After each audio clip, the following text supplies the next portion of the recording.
فتاة في عمر الزهور نشأت في بيئة غير صالحة سحبتها إلى عالم الانحراف والرذيلة. اشتغلت بهذا الشغل من عمري 15 سنة.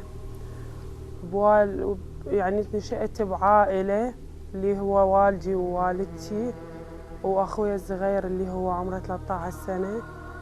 فيعني نشأت بعائلة اللي هي عائلة يعني هم أصلاً دعارة.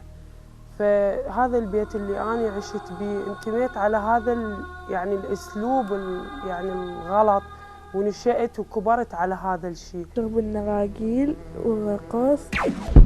تروي حكايتها ورأي المجتمع فيها. من صار عمري 18 سنة حاول أبويا يعني، لأن أبويا يعني يشرب ويسكر يعني مدمن كلش، فحاول يعني خليني ألتجئ الأمور غلط. مع العلم هو يضرب والدتي ويتجاوز عليها، فأمي انفصلت عنه، فهو ما قبل ياخذ يعني ما قبل ينطيني لوالدتي. أنا وأخويا أخذنا وطردها من البيت، طلقها، انفصلوا. فأني رحت وياه بيته، فقام يجيب يعني يصير يسوي قعدات بالليل، يجيب جماعته يعني يعني العام المصطلح العام. فهيك يعني أنا يعني ما قدرت أحكي وانجبرت على هذا الشيء. في إحدى الليالي الماجنة يجبر الأب ابنته القاصر على الزواج بأحد أصدقائه الذي يكبرها ب25 عام بطريقة أشبه بالنخاسة مقابل مبلغ 15 مليون دينار عراقي. التزمني بواحد اللي هو أبويا باعني إلى بفلوس على مود يعني يكمل يعني على مود يشرب وعلى مود فلوسه وأقمار يلعب، فانجبر يبيعني لهذا الشيء. التزمني، هذا اللي التزمني اللي أخذني طبعا هو على إيده. التي حملت من صديق والدها في أجواء الليالي الحمراء. كان عندي طفل واحد، انفصلت من زوجي وأخذ زوجي. كانت صحوة ولكن إلى طريق الانحراف، حيث قررت الفتاة الهرب من بيت والدها إلى إحدى النساء. ظليت وياه سنتين. بعد هذا الشيء انهزمت منه، اللي هي صديقة والدي جت مرة بقعدة، فاني تعرفت عليها، طدي تليفونها بالسر، اتصلت بيها قالت لي تعالي لي للبيت. صورت لي صورة يعني مو الصورة اللي أنا كنت عايشة بيها، قالت لي حترجعين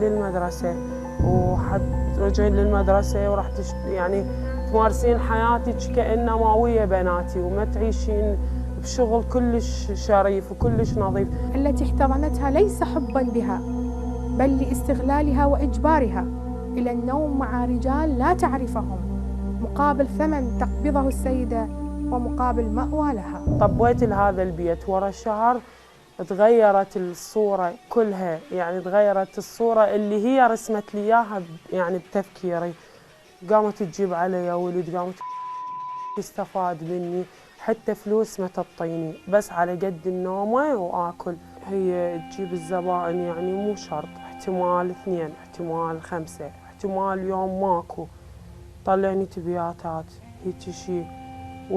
يعني المبلغ اللي أنا آخذه ما تعطيني إياه، ما تعطيني، يعني هي تقول لي بس تاكلين وتشربين بالبيت فقط، ما يعني لبس هيك ما لبس هي تجيب لي، يعني تتحكم بيا كلش، مو بس أنا ويا كل البنات. شعرت الفتاة أن كل شيء يحاصرها في الحياة التي هي أسوأ من الموت.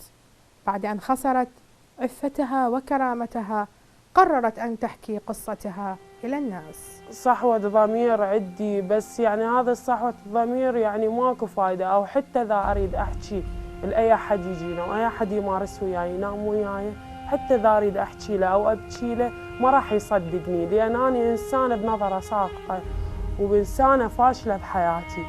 ماكو صحوة ضمير، الإنسانية ضاعت، يعني رحمة ماكو. كل ما أريد أنظف، كل ما أريد ضميري يعني يأنبني بهذا الشيء من أنام على المخدة. يعني أتمنى أني أقعد الصبح مو هذه حياتي، ما عندي يعني حياتي فاشلة وما عندي يعني أي هدف بحياتي، يعني بأي وقت أنتظر الموت، أحس الموت وراي. أنا وبعد بنات وياي ما قدرن يطلعن وما قدرن يعبرن عن حكي، فأنا قدرت وحاولت أطلع أعبر عن حكي. رفقا ببناتكم، فلذات أكبادكم حياتكم، شرفكم، كرامتكم. وننصح كل فتاة لديها أب أو أم أو أخ على شاكلية الفتاة الضحية بالتبليغ عنهم أو اللجوء إلى المؤسسات الأمنية أو الرعاية الاجتماعية بدون تردد قبل وقوع المحذور، فالزجاج المكسور لا يمكن إصلاحه.